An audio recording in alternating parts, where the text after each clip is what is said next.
तो आज मोड के बारे में आपको पढ़ना है। वैसे तो मोड बहुत ही आसान सा टॉपिक है।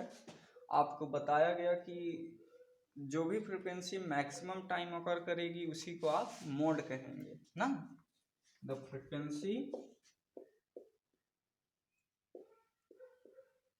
which occurs maximum time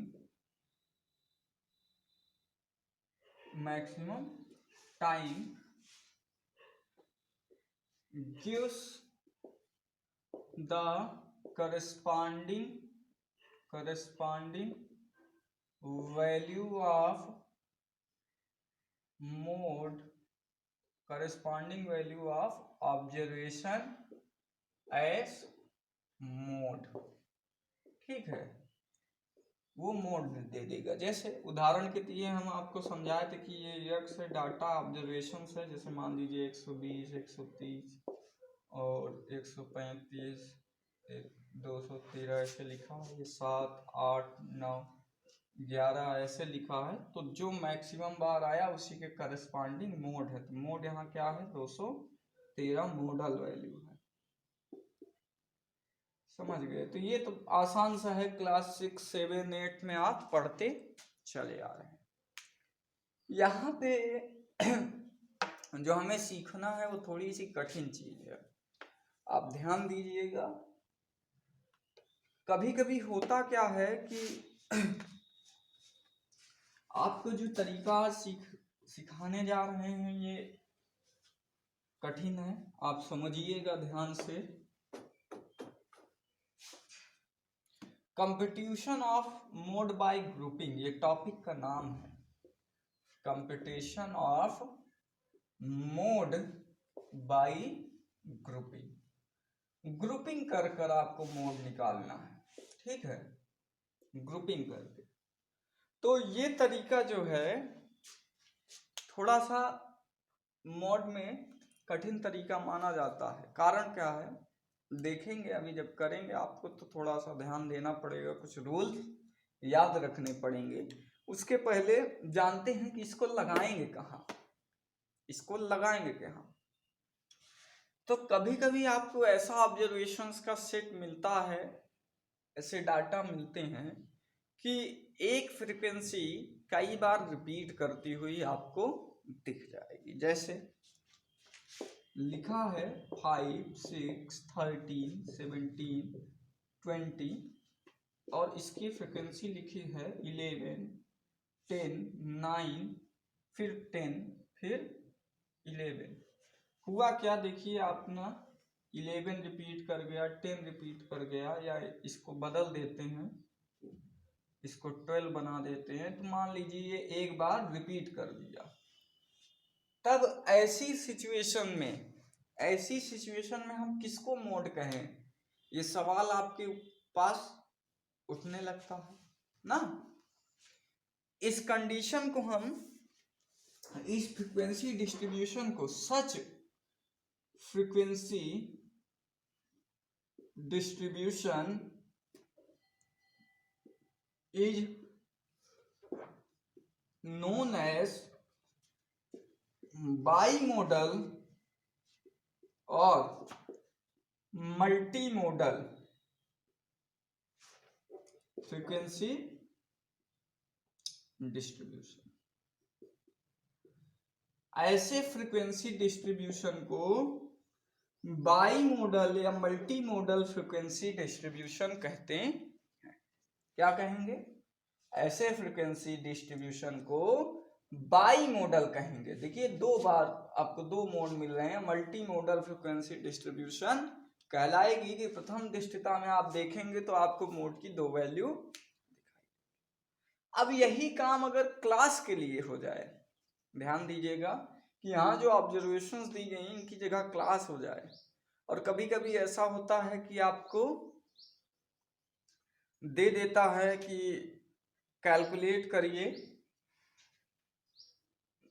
mode निकालिए, तो वहां पे भी आप ऐसा कर सकते हैं। ऐसा ऑब्जर्वेशन दिया रहता है जैसे कि दो फ्रीक्वेंसी दी गई हैं, मान लीजिए ये अलग ही है, इसको हमने 8 कर दिया, या अलग से लिख देते हैं, ये 10 था, इसको क्या कहेंगे, बाई मॉडल।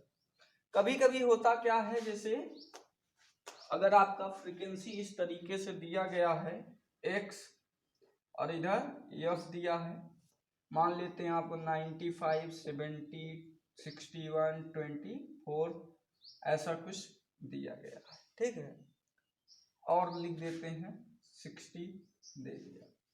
अब आपको डाटा जो दिया फ्रीक्वेंसी का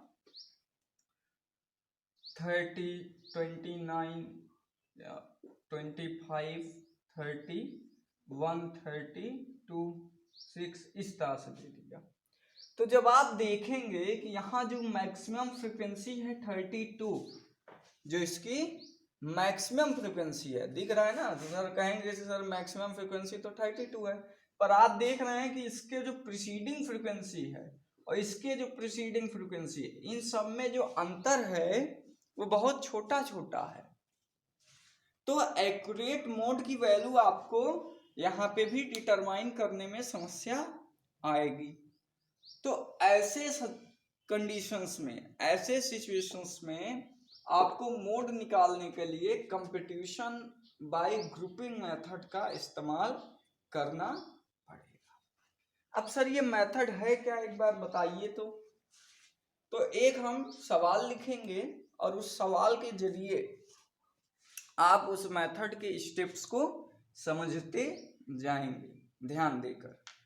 तो देखिए, हम बाई मॉडल फ्रीक्वेंसी डिस्ट्रीब्यूशन या मल्टी मॉडल फ्रीक्वेंसी डिस्ट्रीब्यूशन को सॉल्व करने का तरीका सिखाने चल रहे हैं।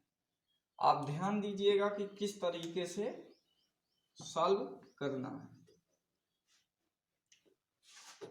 एक प्रश्न के माध्यम से हम सीखना शुरू करेंगे।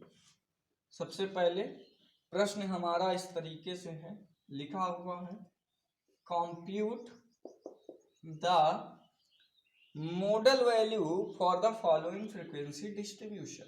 Modal value for the following frequency distribution.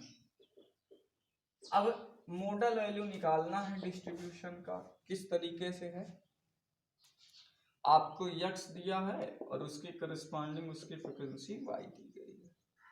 तो 95, 105, 115, 125, 135, 145, 155, 165 और 175 ऐसा लिखा है। यहाँ दिया है 4, 2, 18, 22, 21, 19, 10, 3, 2, 10, 3, 2। अब हमने देखा जो मैक्सिमम फ्रीक्वेंसी था और इसकी प्रीसीडिंग फ्रीक्वेंसी, इनके बीच का जो अंतर है वो बहुत ही छोटा है, ठीक है, इनके बीच का जो अंतर है वो बहुत ही छोटा है, ये बहुत ही क्लोजली कंसंट्रेटेड है। तो आपको करना क्या है कि यहाँ पे ग्रुपिंग मेथड लगाएंगे, इस तरीके का इस्तेमाल करेंगे ऐसे सवाल में। अगर अभी बाई मॉडल होता या मल्टी मॉडल होता, 22 ही तो बार लिखा होता, तो भी इसी तरीके को अपनाते। और ऐसे सवाल है कि 1 का अंतर है छोटा सा, 2 का अंतर है, तो आप इस तरीके को अपनाएंगे तो एग्जैक्ट रिजल्ट आपको मिलेगा। तो चलिए शुरू करते हैं इस तरीके को, ध्यान दीजिएगा किस तरीके से सीखना है, क्या करना है आपको यहाँ पे। तो सबसे पहले आप एक टेबल बनाएंगे जिसे कहा जाता है ग्रुपिंग टेबल। ग्रुपिंग टेबल बनाएंगे इस तरीके से। ग्रुपिंग टेबल में लिखना क्या है, ऐसे आपको एक चार्ट बनाना है। सर ये चार्ट किस चीज का है देखते हैं, यहाँ आपको करना क्या है बता रहे हैं। चार्ट ऐसा एक बनाएंगे। चार्ट में क्या करेंगे सर, देखते जाएं। ध्यान से चार्ट में क्या होता है। चार्ट में आप एक तरफ लिखेंगे यक्स इन ऑब्जर्वेशंस को, ठीक है, ऐसे, और यहां लिखेंगे column 1, column 2, column 3, column 4, column 5, column 6। Column 6 तक जाएंगे आप ऐसे, कॉलम 1 2 3 4 5 6 तक आपको जाना है। 6th नंबर है यहां तक। सर करेंगे क्या, सबसे पहले आप इस फ्रीक्वेंसी को लिख लीजिए, 95, 100, 5, 115, 125, 135, 145, 155, 165 और 175 लिख लीजिए। अब इसके करस्पॉन्डिंग जो फ्रीक्वेंसीज दी गई हैं उसको कॉलम फर्स्ट में उतार लीजिए। 4, 2, 18, 22, 21, 19, 10, 3, 2 उतार लिए, हो गया। अब दूसरा काम क्या करना है, आप कॉपी लेके सॉल्व करते चलिए, साथ में अपनी कॉपी पे भी लिखते जाएंगे। मैं धीरे से इसीलिए बता रहा हूं ताकि एक एक स्टेप क्लियर होता जाए, और जब लिखते जाएंगे तो आसानी से सॉल्व होता जाएगा, जब अपने से भी वो काम करेंगे। अब क्या करना है कि आप कॉलम फर्स्ट के जो भी ये फ्रीक्वेंसी दी गई है, सबसे बड़ी फ्रीक्वेंसी को गोला कर लेंगे, इंसर्कल कर लेंगे ना। तो स्टेप फर्स्ट क्या हुआ, क्या काम किए, तो स्टेप हम यहां लिख दे रहे हैं इसका ना। स्टेप्स क्या किए, पहला make a grouping table, grouping table, हमने एक ग्रुपिंग टेबल बनाई इस प्रकार से। फिर उसके बाद कॉलम फर्स्ट में encircle largest frequency, largest frequency को हमने कॉलम फर्स्ट में इंसर्कल कर लिया। क्या किया, कॉलम फर्स्ट में इंसर्कल कर लिया लार्जेस्ट फ्रीक्वेंसी को, जो सबसे बड़ी फ्रीक्वेंसी थी उसको लार्जेस्ट कर लिया। तो सबसे बड़ा क्या था यहाँ पे, यहाँ पे सबसे बड़ा आपको दिखा 22 था ना, तो 22 को हमने इंसर्कल कर लिया। अब क्या करना है, कॉलम सेकेंड में क्या लिखना है आपको, what you have to write in column second. तो in column second you have to write, आपको लिखना है कॉलम सेकेंड में क्या लिखेंगे, 2 2 का सम, इन दो को जोड़े ये, ठीक है, फिर इन दोनों को जोड़े 40, ठीक है, फिर इन दोनों को जोड़े 40, फिर क्या करना है, इन दोनों को जोड़े 13। तो इस तरीके से आप जोड़ दीजिए 2 2 को। कॉलम सेकेंड में क्या किए, कॉलम सेकेंड में 2 2 को जोड़ रहेगा। फिर सर ये 2 तो छूट गया, इसके साथ कोई जोड़ने वाला जोड़ा हमें नहीं मिला, तो जब जोड़ा नहीं मिला तो ये खाली छूट जाएगा, ठीक है, तो इसको हमने खाली छोड़ दिया। अब फिर वही काम करना है कि हमको इनमें जो सबसे बड़ी फ्रीक्वेंसीज हैं उनको गोला बनाना है। तो ये 40 और 40 इसको हमने गोला बना लिया, ठीक है, समझ रहे हैं। बहुत ही आसान सा काम किए, पर आपको दिमाग लगाना पड़ेगा कि अगर हर बात स्टेप याद रहेगा तो ही कर पाएंगे। तो क्या किया, कॉलम सेकेंड में हमने 2 2 को जोड़ा, पहले इन 2 को जोड़ा, फिर इन 2 को जोड़ा, 2 2 का जोड़ा बना लिया, और जो बच गया अकेला रह गया उसको छोड़ दिया, और फिर वही गोला बना लिए सबसे बड़ी फ्रीक्वेंसी का। इसके बाद क्या करेंगे सर, इसके बाद फिर से आपको क्या करना है कि 2 2 का जोड़ा फिर से लेना है, पर अब अभी यहाँ नीचे छूट गया ना। अब क्या करना है, इस बार जो दो दो का जोड़ा आप लेंगे उसमें आपको ऊपर वाला छोड़ देना है, पहली फ्रीक्वेंसी को छोड़ देना है। तो 4 को हमने छोड़ दिया। अब दो दो का जोड़ा बना रहे हैं कॉलम भरने के लिए। तो यहाँ देखिए 2 का जोड़ा जब हमने बनाया तो 18 और 2 कितना आ गया, 20 आ गया। फिर 22 और 21 जोड़ेंगे, तो 22 और 21 जोड़ेंगे तो आपको मिलेगा 43 मिल जाएगा, ठीक है, 43। अब फिर जब हम जोड़ेंगे तो 10 और 19 29 मिलेगा, और फिर 3 और 2 कितना मिलेगा, 5 मिलेगा। तो इस तरीके से हमारा जो कॉलम तीसरा भर गया। तो कॉलम तीसरे को भरने के लिए क्या किया कि हमने पहली फ्रीक्वेंसी को छोड़ दिया, और पहली फ्रीक्वेंसी को छोड़ने के बाद दो दो का जोड़ा बनाकर भर दिया, ठीक है।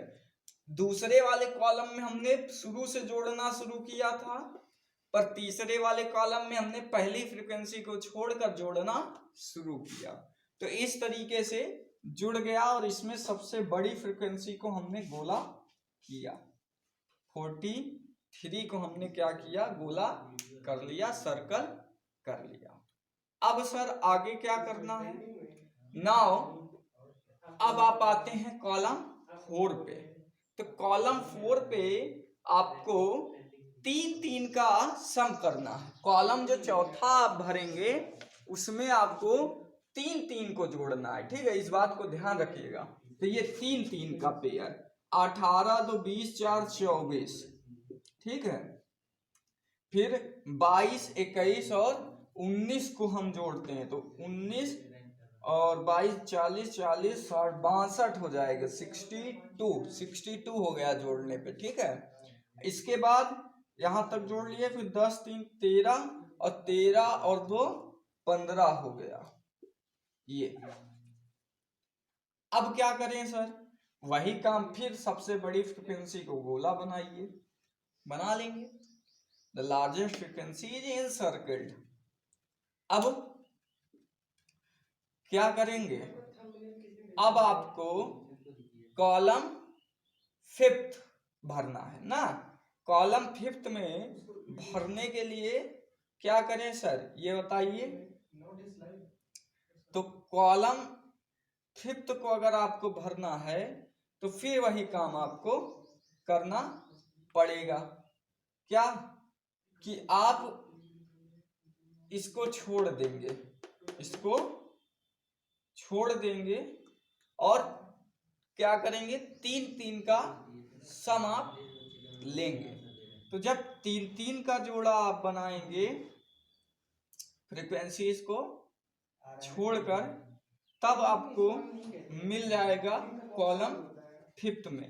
और कॉलम 5th में इस तरीके से आपका 45 और उसके बाद जब आप जोड़ेंगे तो 50 मिल जाएगा, तब 50 मैक्सिमम हो जाएगा, ठीक है।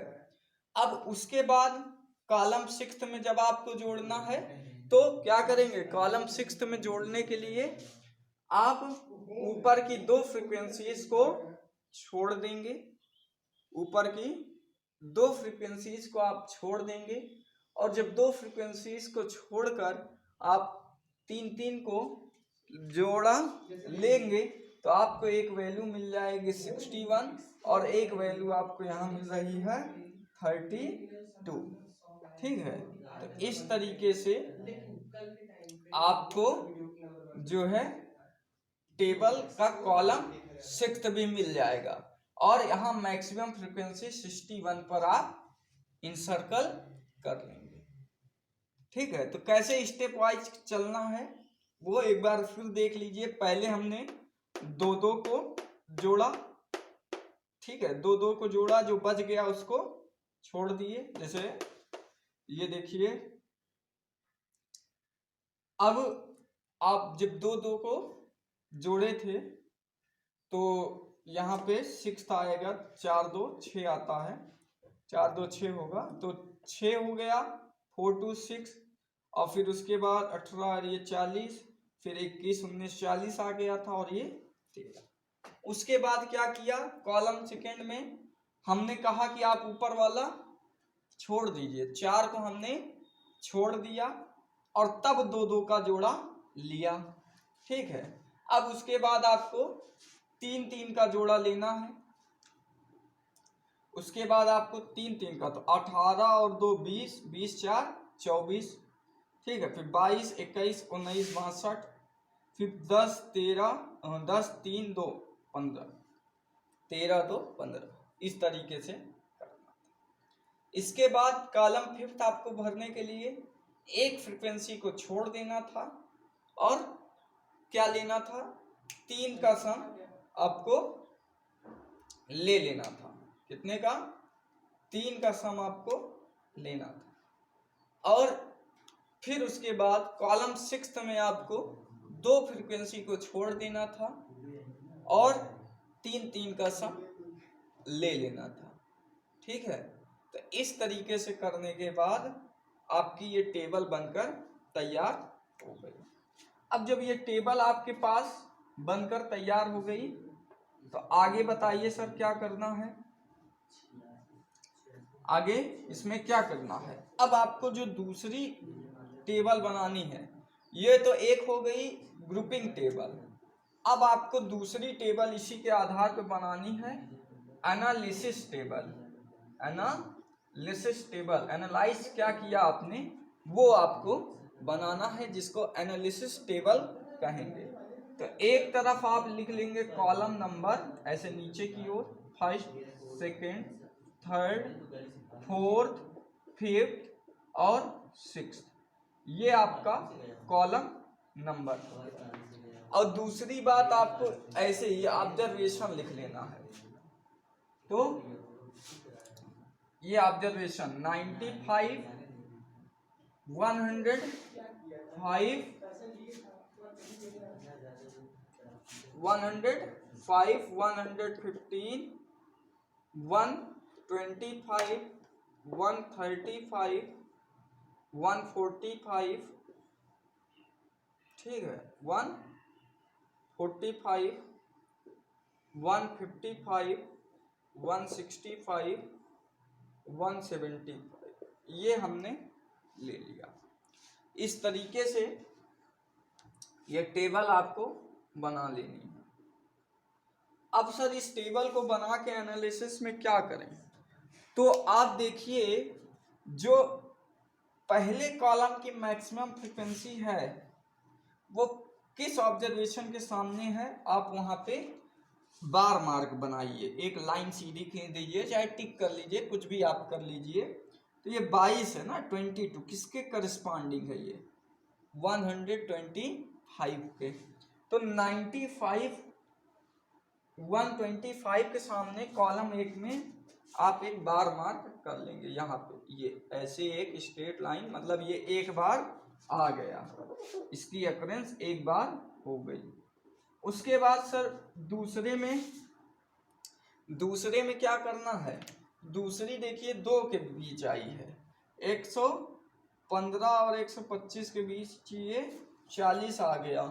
और दूसरी बात आपको यही 125 135 के बीच, तो आप 2 बार 115 से 125 के बीच कॉलम सेकेंड और एक बार 125 के बीच, इस तरीके से 2 बार यहाँ पे लाइन आपको बनाना पड़ेगा। तीसरी जो आपको फ्रीक्वेंसी लेनी है वहां पे मार्क बनाना है, बार मार्क बनाना है, और तीसरे कॉलम को देखिए। तो जब आप तीसरे कॉलम को 43 देखेंगे, जो इनसर्कल्ड मैक्सिमम फ्रीक्वेंसी है, ये किसके बीच में आई, 115, 3 चीज को जोड़े थे ना कॉलम 3 में, तो 115 125 भाई 18 22, यहाँ पे देखिए जो ये जुड़ा 43 जुड़ा, 22 और 21 को जोड़ के बना था ना, 2 को छोड़ के बनाए थे। तो अब जो ये तीसरा कॉलम आपका है, यहाँ की जो 2 फ्रीक्वेंसी आपको मिलेगी, ये 43, ये 125 और 135 वाले को जोड़कर मिली थी। तो आप 125 और 135 के सामने ऐसे 2 लाइन खींच दीजिए, किसके लिए, इसके लिए। अब 62 वाला देखिए 3 का सम करके आया था, और ये 3 सम कौन सा था, 22, 21 और 19, यही ना। तो 125, 135, 145, 125, 35, 45 के बीच आप लाइन खींच देंगे। तो ये 125, 135, 145 इस तरीके से लाइन खींच गई। अब अगला कहाँ तक जाना है आपको, वो 135, 145, 135 को आपने जोड़ा, ठीक है। ये 50 के लिए देखिए 135, 45 और 55 तक जाएंगे। तो 135, 45, 55 के लिए ये इस तरीके से लिख गया ना। 135, 45, 55 देखिए यही आया था ना। 19, 21 क्या करेंगे आपका, 19 और 21 40 और ये 10 50, यही बन गया। 19, 21, ठीक है, 19 और ये 50 हो जाएगा, ठीक है। और ऊपर का ये 3 एक छोड़ के जोड़ना था, तो 18 और ये 22 हो गया था आपका, ये 42 होगा। 10 ये 42 होगा, ठीक है, 42 होगा। तो इस तरीके से ये 3 जब जोड़ेंगे तो 42, मतलब ये समझना था कि कॉलम 5 में आप एक को छोड़कर जोड़ लेंगे, 3 को जोड़ा, ठीक है। तो ये 42 होगा, ये 50 हो गया था। तो कहाँ से 50 कहाँ जिन को जोड़कर ये मैक्सिमम फ्रिक्वेंसी बनी थी, ये मैक्सिमम फ्रिक्वेंसी जिन 3 को जुड़ी थी उसके करस्पॉन्डिंग वैल्यू के सामने ही आपको ये बार मार कैसे बनाना है, ठीक है। ध्यान से समझिएगा बात को। अब आगे क्या करना है, आगे आपको इसके लिए लिखना है 61। तो 61 क्या है, ये बना होगा कब, जब ऊपर के हम 2 वैल्यू को छोड़कर और बाकी के 3 जोड़े होंगे। तो ये देखिए 18, 22 और 21 ये 3 जोड़े तब 61 बना, किसके सामने, 115, 125 और 135 के लिए ना। तो आपका क्या हो जाएगा, ये 115, 125 और 135, तो उसी के सामने बनाएंगे लाइन। तो 115, 125 और 135 के सामने इस तरीके से लाइन आपका कॉलम 6 में बन जाएगा। तो कितनी बार, 1, 2, 3, 4, 5, 6 बार लाइन बन गया, 6 कॉलम था, ठीक है। ये थोड़ा सा ऊपर नीचे हो सकता है, देखिएगा। अब आपको ये क्या करना है, दिख रहा है, अभी दिख रहा है, देखिए जगह कम है, छोटा जगह है, इसलिए थोड़ा सा लिखने में ज़्यादा बड़ा सवाल हो जाता है तो समस्या आती है, और ध्यान देंगे तो समझ में आ जाएगा। अब करना क्या है, आप जोड़िए कि किस कॉलम में कौन कितनी बार आया, तो बार जोड़िए। तो ये देखिए 1 और 1 ये वाला आ गया 115 पे 2, इसका सम ले रहे हैं। यहाँ भी आ सकता था तो जोड़ते। अब 125 पे 1, 2, 3, 4, 5, ये क्या आ गया, 5 आ गया। 1, 2, 3, 4 आ गया, 2 आ गया, 1 आ गया, ठीक है। तो मैक्सिमम बार कौन आया यहाँ पे, यहाँ मैक्सिमम बार आपका 5 आया ना। अब 5 कौन सा है, किसके लिए 5 है, 125 के लिए। तो here maximum value is 5 from analysis table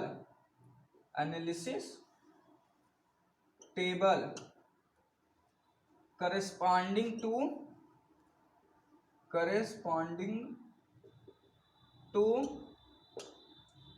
क्या, corresponding to किसके, 125, hence modal value is 125। Model value क्या आ गई, 125 आ गई। मोडल वैल्यू कितनी आ गई, 125। समझ में आ गया होगा आपको। एक समझ लेंगे तो बाकी अपने से बना सकते हैं। इसमें कठिन यही था, ग्रुपिंग टेबल लिखना कुछ था नहीं। स्टेप सब आप अपने से लिख लीजिएगा, कैसे करना है एल्गोरिदम लिखिएगा, मैं एक बार फिर से इसको समराइज करता हूँ। सबसे पहले आपके पास ये डाटा दिया गया रहेगा।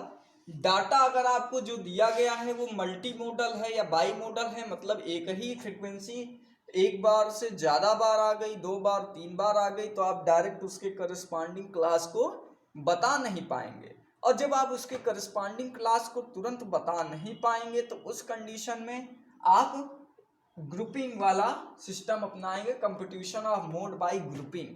अब इस ग्रुपिंग के लिए आप क्या करेंगे, एक तरफ लिखेंगे यक्स और फिर कॉलम 1 2 3 4 5 6 ऐसे 6 कॉलम बनाएंगे। ठीक है, पहले कॉलम में आपको जो फ्रीक्वेंसी दी गई रहेगी वही फ्रीक्वेंसी भर देंगे और सबसे बड़ी वाली फ्रीक्वेंसी को गोला कर लेंगे।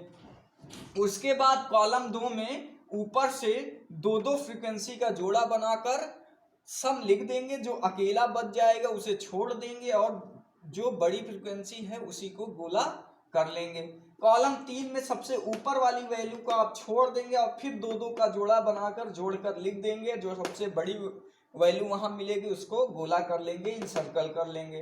कॉलम 4 में आपको क्या करना है, कॉलम 4 में आपको 3 का ग्रुप करके जोड़कर लिखना है और फिर गोला बना लेना है सबसे बड़ी वैल्यू को। उसके बाद कॉलम 4 में क्या करना है, सबसे ऊपर वाली वैल्यू को छोड़ देना है और फिर 3 वैल्यू को जोड़कर लिखना है और सबसे बड़ी वाले को गोला बना लेना है। कॉलम 6 में क्या करना है, आप ऊपर से 2 वैल्यू को छोड़ देंगे और फिर 3 को जोड़कर लिखेंगे, जो बच जाएगा उसे छोड़ देंगे और सबसे बड़ी को गोला बना लेंगे। तो इस तरीके से इतना काम आपको करना है, बहुत ही अनिवार्य और इम्पोर्टेंट काम है आसान, पर आपकी बुद्धि पे है, समझने पे है कि आप ये कर पाएंगे कि नहीं कर पाएंगे, और कर तब पाएंगे जब आप अभ्यास करेंगे 2-4 टेबल बनाने का। अब इसके बाद एनालिसिस टेबल इसी के आधार पे आपको बनाना है। एनालिसिस टेबल बनाने के लिए आप एक तरफ कॉलम 1 से 6 तक लिख देंगे और दूसरी तरफ आप सीधे ऑब्जर्वेशंस को लिख देंगे। अब इन ऑब्जर्वेशंस को लिखने के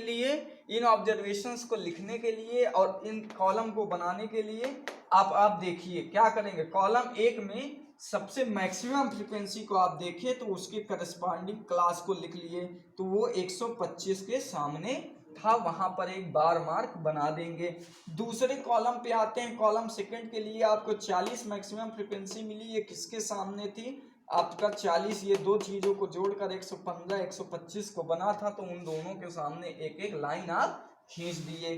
अब उसके बाद फिर आपने देखा कॉलम नंबर 3 में 43 मिला था, ये 43 जो सबसे लार्जेस्ट फ्रीक्वेंसी था, इन किन 3 वैल्यूज को जोड़ के बना था, वो 18 22 और 21 को जोड़ के बना था, जो कि 115 125 और 135 ऑब्जर्वेशन के करस्पॉन्डिंग वैल्यूज थी। तो उन 3 वैल्यूज के सामने भी आप इस तरीके से लाइन खींच दिए कॉलम नंबर।